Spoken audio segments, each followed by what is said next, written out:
মা, আমাকে ক্ষমা করে দিও। শপথ করে বলছি, আমি মানুষকে সাহায্য করতেই এই পথ বেছে নিয়েছিলাম।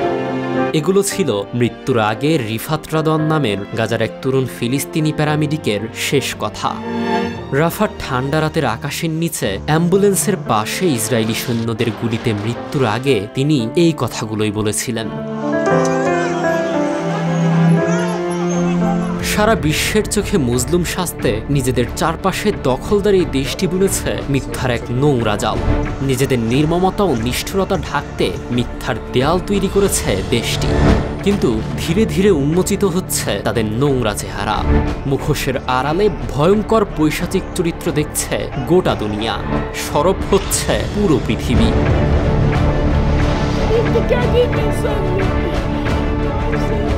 গত 23 মার্চ গাজায় 15 জন রেড ক্রিসেন্ট সেবাকর্মীকে গুলি করে হত্যা করে ইসরায়েলের সেনাবাহিনী। হত্যার পর বালি চাপা দেওয়া হয় মৃতদেহগুলো।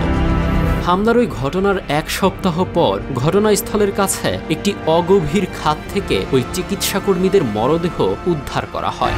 তাদের সাথে থাকা রিফাত রাদওয়ানের মুঠোফোন থেকে পাওয়া যায় একটি ভিডিও ফুটেজ। ফাঁস হয়ে যায় ইসরায়েলি সেনাবাহিনীর জঘন্য মিথ্যাচার। ভুল করে নয়, বরং ইচ্ছাকৃতভাবে নিরস্ত্র চিকিৎসা সেবাকর্মীদের বিনা অপরাধে গুলি করে হত্যা করে IDF।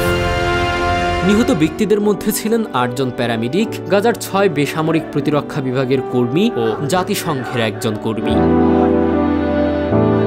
হামাস নির্মূলের গল্প ঢাল হিসেবে ব্যবহার করে অসহায় শিশু নারীদের আশ্রয়স্থলে নির্বিচারে বোমা হামলা করেছে ইসরায়েল। তাদের রক্তের নেশা গ্রাস করেছে সাংবাদিক, ত্রাণকর্মী সহ সাধারণ নিরস্ত্র প্রাণ বাঁচাতে দিশেহারা প্যালেস্টাইনবাসীকে।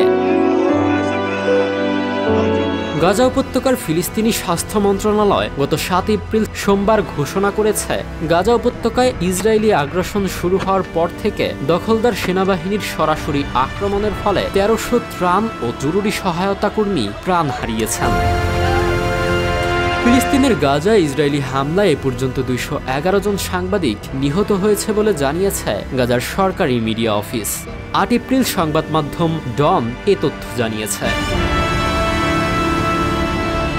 ইসরায়েলি সেনাবাহিনীর একজন মুখপাত্র স্বীকার করেছেন, রোববার রাতে খান ইউনিস শহরের হামলার মূল লক্ষ্য ছিল বিশিষ্ট ফিলিস্তিনি সাংবাদিক হাসান আসলি।